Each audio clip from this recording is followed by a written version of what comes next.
सुने गे रनिया खेता में सूखल जा है कादो पनिया गे करे चले रो पनिया जहिया हो तो धाना के बेचनिया किना के देबो न थुनिया जहिया हो तो धाना के बेचनिया किना के देबो न थुनिया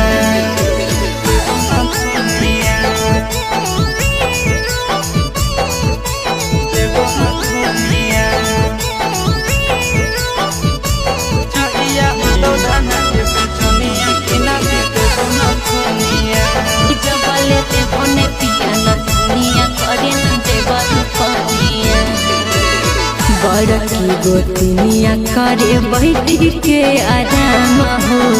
घर बाहर हमारे से करबा बहुत सब काम हो घर के मलकिनिया हमर बुझे परेशानी